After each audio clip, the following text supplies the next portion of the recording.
नमस्कार दोस्तों, स्वागत है आप सबका जीएस विथ लेंस पर। यह चैनल आपका स्टडी पार्टनर है, जहां हम बोरिंग टॉपिक्स को एंगेजिंग बनाएंगे और कॉम्प्लेक्स कॉन्सेप्ट को सिंप्लीफाई करने की कोशिश करेंगे। अभी हम लोग इंडियन इकोनॉमी को कवर कर रहे हैं और आज के इस वीडियो में हम बात करने वाले हैं मार्केट स्ट्रक्चर के बारे में, एक ऐसे कॉन्सेप्ट के बारे में जो इकोनॉमी का फाउंडेशन है। तो सबसे पहले समझते हैं कि मार्केट होता क्या है। तो देखिए, it is a platform for exchange of goods and services and here buyers and sellers involves. तो देखिए, इसका मतलब होता है एक ऐसा प्लेटफॉर्म जहां पर गुड्स और सर्विसेज का एक्सचेंज होता है, यानी यहाँ बायर और सेलर दोनों मिलते हैं ताकि ट्रांजैक्शन हो सके। यहाँ पे बायर्स डिमांड करते हैं और सेलर्स सप्लाई प्रोवाइड करते हैं। नेक्स्ट पॉइंट है market can be physical and virtual.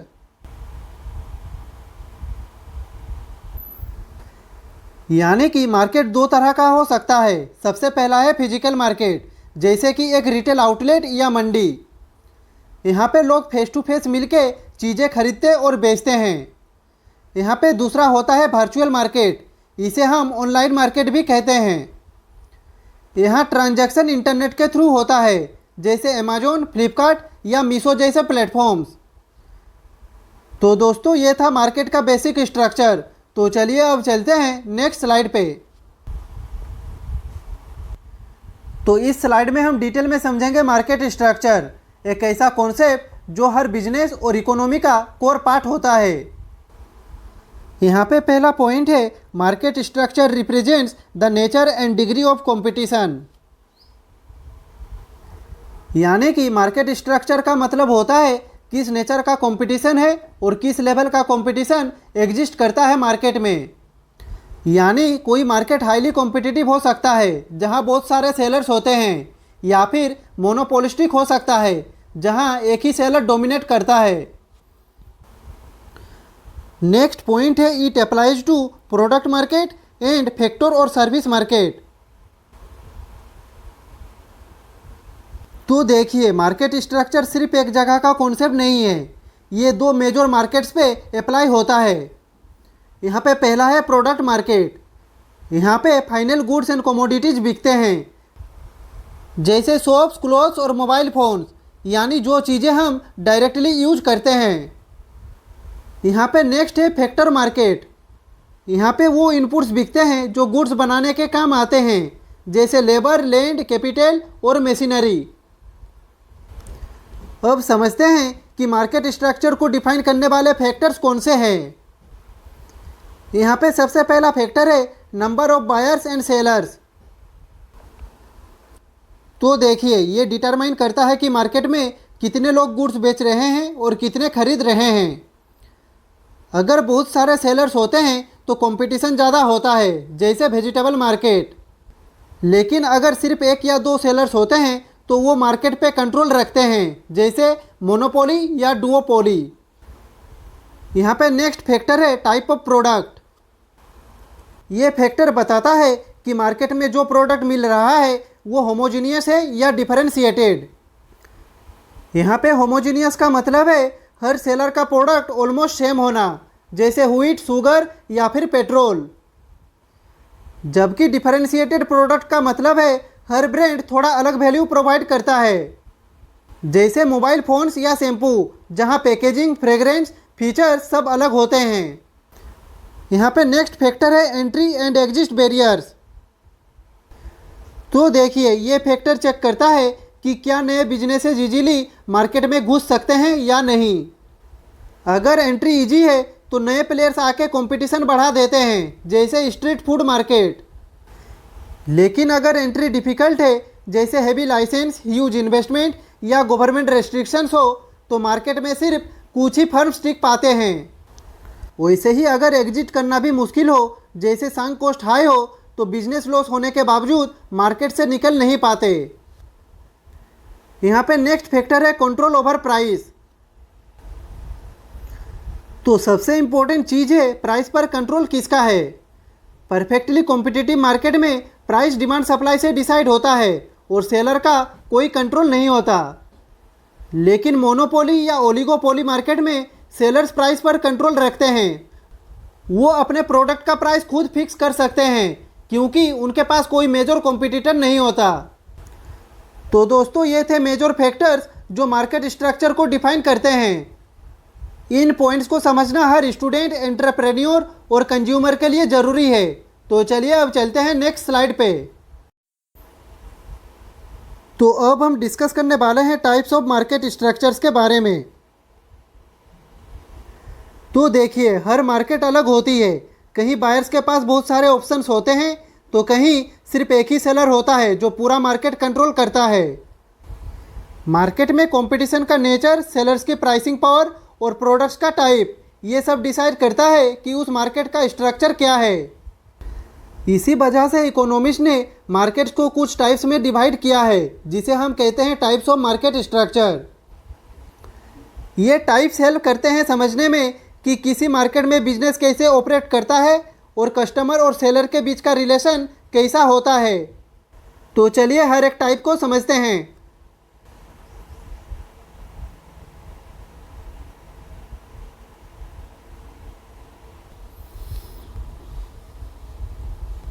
सबसे पहले बात करते हैं मोनोपोली की, एक ऐसा मार्केट स्ट्रक्चर जहां कंपटीशन ऑलमोस्ट जीरो होता है।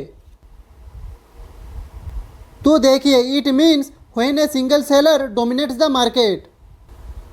तो इसका मतलब होता है एक ऐसा मार्केट जहां सिर्फ एक ही सेलर होता है जो पूरा मार्केट कंट्रोल करता है। यानी बायर के पास कोई ऑल्टरनेटिव नहीं होता, सेलर के पास पूरा पावर होता है कि वो क्या बेचे, कितने में बेचे और कब बेचे। नेक्स्ट पॉइंट है here seller controls the price and supply.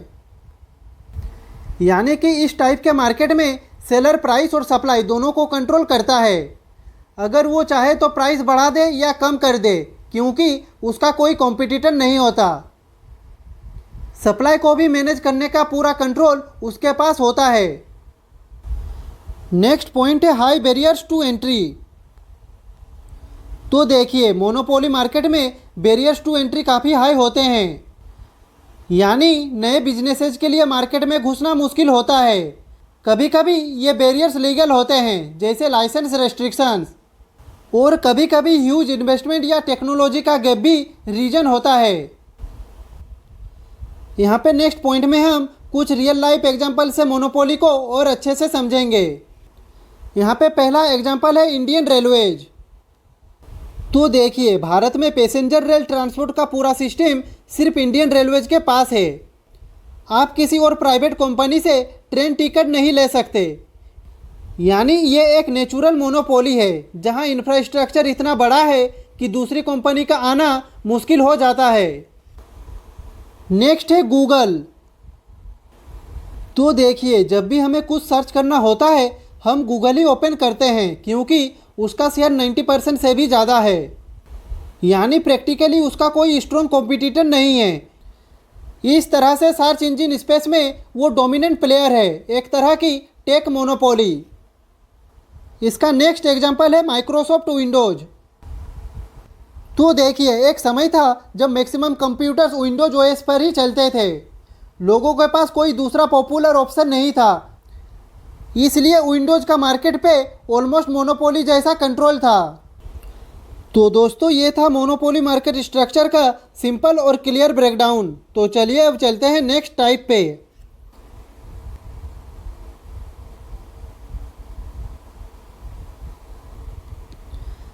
तो अब हम बात करेंगे ओलिगोपोली के बारे में।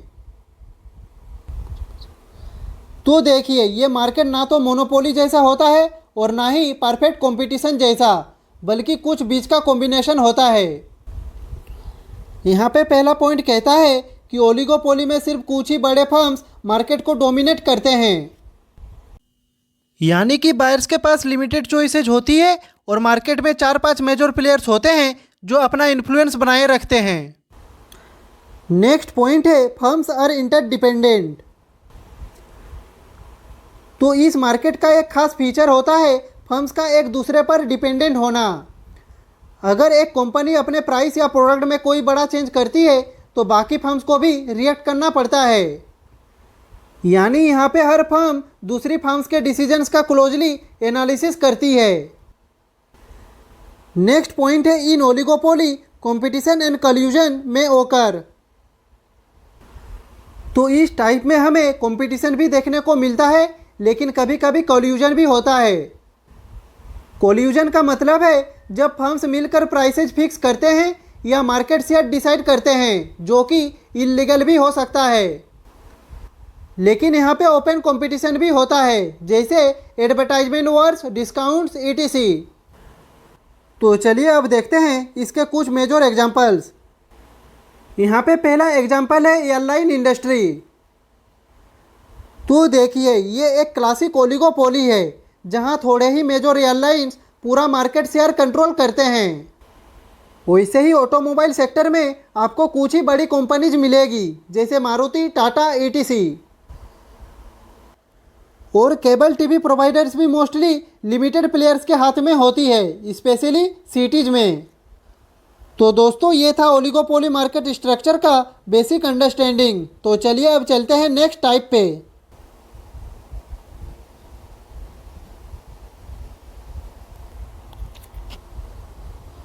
तो अब हम बात करेंगे परफेक्ट कंपटीशन मार्केट के बारे में। तो देखिए ये मार्केट स्ट्रक्चर सबसे ज़्यादा ट्रांसपेरेंट, फेयर और ओपन माना जाता है। यहाँ पे पहला पॉइंट कहता है कि परफेक्ट कंपटीशन में बहुत सारे सेलर्स और बायर्स होते हैं। ये इतने ज़्यादा होते हैं कि किसी एक इंडिविजुअल सेलर या बायर का मार्केट प्राइस पर कोई कंट्रोल नहीं होता। नेक्स्ट पॉइंट है in perfect competition homogeneous products can be seen. तो देखिए यहाँ जो प्रोडक्ट्स बेचे जाते हैं वो होमोजीनियस यानी कि आइडेंटिकल होते हैं। हर सेलर का प्रोडक्ट बिल्कुल सेम क्वालिटी, साइज और फीचर का होता है, जैसे व्हीट, राइस और शुगर। इसलिए बायर को फर्क नहीं पड़ता कि वो किस सेलर से खरीद रहा है। नेक्स्ट पॉइंट है फ्री एंट्री एंड एग्जिट। तो देखिए इस मार्केट में एंट्री और एग्जिट बिल्कुल फ्री होती है। कोई लाइसेंस रेस्ट्रिक्शन, गवर्नमेंट पॉलिसी या हैवी इन्वेस्टमेंट की ज़रूरत नहीं होती। अगर प्रॉफिट हो रहा है तो नए सेलर्स मार्केट में इजीली आ सकते हैं और लॉस होने पर आसानी से निकल भी सकते हैं। नेक्स्ट पॉइंट है बायर्स और सेलर्स के पास इस मार्केट का कंप्लीट इन्फॉर्मेशन होती है, यानी हर किसी को प्राइस, प्रोडक्ट क्वालिटी और मार्केट कंडीशंस की फुल नॉलेज होती है। इसके साथ यहाँ पे ट्रांजैक्शन कॉस्ट भी जीरो के बराबर होती है। कोई एक्स्ट्रा ब्रोकरेज, कमीशन या हिडन चार्जेस नहीं होती। अगर हम एग्जांपल्स की बात करें तो एग्रीकल्चरल मार्केट्स जैसे सब्जी मंडी या फॉरेक्स मार्केट और स्टॉक मार्केट जैसे प्लेटफॉर्म्स परफेक्ट कंपटीशन का रियल वर्ल्ड एग्जांपल्स है।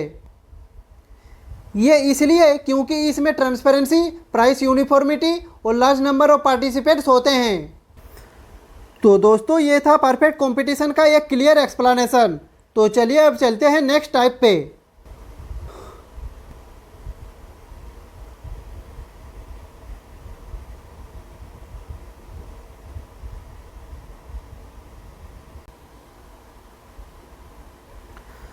तो अब हम डिस्कस करने वाले हैं एक ऐसे मार्केट स्ट्रक्चर के बारे में जो रियल लाइफ में सबसे कॉमन है। इसका नाम है मोनोपोलिस्टिक कंपटीशन।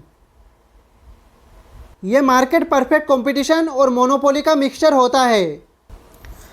यहाँ पे पहला पॉइंट है many sellers with similar but not identical products. तो देखिए इस मार्केट में बहुत सारे सेलर्स होते हैं, लेकिन सबका प्रोडक्ट सिमिलर होता है, आइडेंटिकल नहीं। यानी सब लोग सेम कैटेगरी के प्रोडक्ट्स बेच रहे होते हैं, लेकिन उनमें छोटी छोटी डिफरेंसेज होते हैं, जैसे टेस्ट, क्वालिटी, पैकेजिंग या स्टाइल। यहाँ पे नेक्स्ट पॉइंट कहता है कि इस टाइम में प्रोडक्ट डिफरेंशिएशन और ब्रांडिंग काफ़ी इंपॉर्टेंट रोल प्ले करते हैं। हर सेलर चाहता है कि उसका प्रोडक्ट थोड़ा यूनिक लगे ताकि कस्टमर्स अट्रैक्ट हो। जैसे टूथपेस्ट, सबका काम एक ही है, लेकिन कोलगेट, पेप्सोडेंट और सेंसोडाइन अपनी ब्रांडिंग और फीचर्स के थ्रू अलग दिखते हैं। नेक्स्ट पॉइंट है लो एंट्री और एग्जिट बैरियर्स। तो देखिए इस मार्केट स्ट्रक्चर में एंट्री और एग्जिट बैरियर्स काफ़ी लो होते हैं। यहाँ पे नए बिजनेस आसानी से मार्केट में एंटर कर सकते हैं और अगर चल नहीं रहा तो इजीली एग्जिट भी कर सकते हैं। इसलिए कंपटीशन हमेशा बना रहता है। अगर हम एग्जाम्पल्स की बात करें तो रेस्टोरेंट, सैलून्स और होटल्स परफेक्ट एग्जाम्पल्स है। हर रेस्टोरेंट फूड बेच रहा है, लेकिन हर किसी का टेस्ट, डेकोरेशन स्टाइल और सर्विस स्टाइल अलग होता है। Same goes for saloons and hotels. Service same category की होती है, लेकिन एक्सपीरियंस यूनिक होता है। तो दोस्तों, ये था मोनोपोलिस्टिक कंपटीशन का सिंपल और रिलेटेबल एक्सप्लेनेशन। तो चलिए अब चलते हैं नेक्स्ट टाइप पे।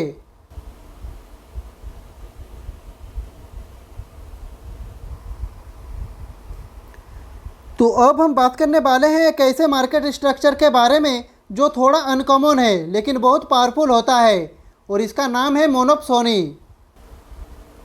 तो देखिए, इसमें एक सिंगल बायर होता है लेकिन सेलर्स बहुत सारे होते हैं। यानी मार्केट में डिमांड सिर्फ एक ही जगह से आती है, जबकि सप्लाई प्रोवाइड करने वाले कई लोग होते हैं। नेक्स्ट पॉइंट कहता है कि इस मार्केट स्ट्रक्चर में बायर के पास प्राइस सेटिंग पावर होती है। ये इसलिए क्योंकि यहाँ पे बायर अकेला होता है, तो वो डिसाइड करता है कि वो कितना प्राइस पे करेगा। यहाँ पे सेलर्स के पास लिमिटेड चॉइस होती है, इसलिए उन्हें बायर की कंडीशंस एक्सेप्ट करनी पड़ती है। नेक्स्ट पॉइंट है, it is common in labour और रॉ मटेरियल मार्केट्स। तो देखिए, मोनोपोली काफ़ी बार लेबर मार्केट्स या रॉ मटेरियल मार्केट्स में देखा जाता है। जैसे कोई बड़ा एम्प्लॉयर एक स्पेसिफिक स्किल सेट के लोगों को हायर कर रहा हो और उन वर्कर के पास ऑल्टरनेटिव एम्प्लॉयर का ऑप्शन ना हो। इसका एक एग्जांपल है government being the sole purchaser of military equipment. तो देखिए, प्राइवेट कंपनीज इक्विपमेंट बना तो सकती है, लेकिन बेचने के लिए उनके पास सिर्फ एक ही बायर गवर्नमेंट होती है।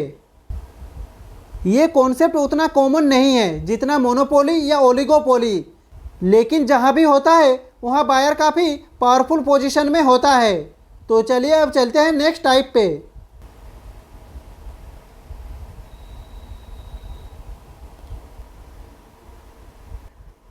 तो अब हम एक्सप्लोर करेंगे ओलिगोपोली को। तो देखिए, ये कॉन्सेप्ट थोड़ा अनकॉमन लग सकता है, लेकिन आपको रियल वर्ल्ड में इसका काफ़ी यूज़ देखने को मिल जाएगा। यहाँ पे इसका पहला पॉइंट है, इस मार्केट में बायर्स कम होते हैं लेकिन सेलर्स बहुत सारे होते हैं। यानी डिमांड सिर्फ कुछ ही बायर्स से आती है, जबकि सप्लाई देने के लिए काफ़ी ज़्यादा सेलर्स अवेलेबल होते हैं। नेक्स्ट पॉइंट है, buyers exert influence on prices. तो देखिए, इस मार्केट स्ट्रक्चर में बायर्स काफ़ी ज़्यादा इन्फ्लुएंस रखते हैं प्राइसेज पर। क्योंकि बायर्स कम होते हैं और पावरफुल होते हैं, तो वो डिसाइड करते हैं कि किस रेट पर सामान खरीदना है। यहाँ पे सेलर्स उन्हीं के टर्म्स को एक्सेप्ट करने को मजबूर हो जाते हैं। ऐसे सिचुएशंस हमें एग्रीकल्चरल या टेक सप्लाई चेन्स में देखने को मिलते हैं, जहाँ सप्लायर्स बहुत होते हैं लेकिन बायर सिर्फ लिमिटेड बड़े प्लेयर्स होते हैं जो बल्क में खरीदते हैं।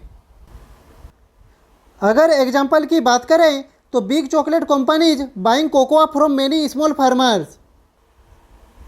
तो देखिए, इसका एग्जांपल है बड़े बड़े चॉकलेट कंपनीज जैसे नेस्ले या हर्शीज, जो कोकोआ बीन्स को छोटे फार्मर्स से खरीदते हैं।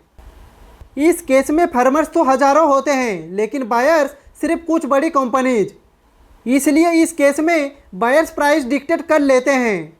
तो दोस्तों, ये था ओलिगोपोली मार्केट स्ट्रक्चर का सिंपल ब्रेकडाउन। ये मार्केट स्ट्रक्चर सप्लाई साइड के लिए चैलेंजिंग होता है। ये इसलिए क्योंकि उनके पास बायर्स लिमिटेड होते हैं और बार्गेनिंग पावर उनके हाथ में नहीं होती। तो चलिए अब चलते हैं नेक्स्ट टाइप पे।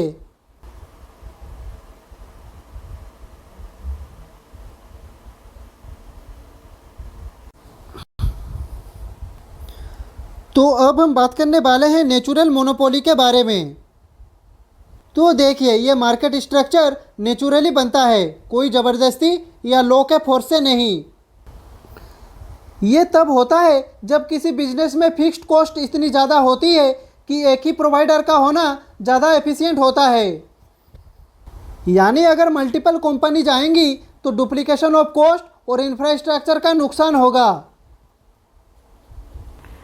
इसलिए ये मार्केट स्ट्रक्चर में सिर्फ एक ही प्रोवाइडर होता है और वो पूरे रीजन को सर्विस देता है।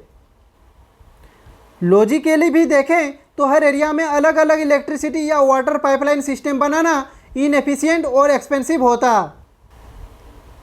नेक्स्ट पॉइंट है हाई बैरियर्स टू एंट्री। तो देखिए, नेचुरल मोनोपोली में एंट्री बैरियर्स बहुत हाई होते हैं। यहाँ पे नए प्लेयर्स के लिए मार्केट में आना लगभग इम्पॉसिबल होता है। ये इसलिए क्योंकि इंफ्रास्ट्रक्चर लगाना कॉस्टली होता है और डिमांड इतनी फ्रेगमेंटेड नहीं होती कि सब सरवाइव कर सके। इसका सबसे कॉमन एग्जांपल है इलेक्ट्रिसिटी सप्लाई। तो देखिए, हर सिटी या टाउन में एक ही इलेक्ट्रिसिटी कंपनी होती है जो सब लोगों को सर्विस देती है। वैसे ही वाटर सप्लाई और सीवेज सिस्टम्स भी नेचुरल मोनोपोलीज के एग्जांपल्स है। ये इसलिए क्योंकि इनमें इंफ्रास्ट्रक्चर इन्वेस्टमेंट और मेंटेनेंस काफ़ी कॉस्टली होता है। तो दोस्तों, ये था नेचुरल मोनोपोली का आसान एक्सप्लेनेशन। तो यहाँ पे हम लोगों का मार्केट स्ट्रक्चर वाला टॉपिक ख़त्म होता है। आज हमने समझा कि मार्केट स्ट्रक्चर सिर्फ एक थियोरेटिकल कॉन्सेप्ट नहीं है, बल्कि हर बिजनेस डिसीजन, प्राइसिंग पॉलिसी और कंपटीशन स्ट्रेटजी के पीछे का रियल बेस है। तो आज के लिए बस इतना ही। अगर आपका आज के टॉपिक से रिलेटेड कुछ भी डाउट हो तो आप कमेंट बॉक्स में पूछ सकते हैं। और अगर आपको ये वीडियो पसंद आई हो तो लाइक करें, कमेंट करें, शेयर करें और ऐसे ही इन्फॉर्मेटिव वीडियो देखने के लिए चैनल को सब्सक्राइब करें। मिलते हैं नेक्स्ट वीडियो में। तब तक के लिए खुश रहिए, स्वस्थ रहिए। जय हिंद, वंदे मातरम, भारत माता की जय।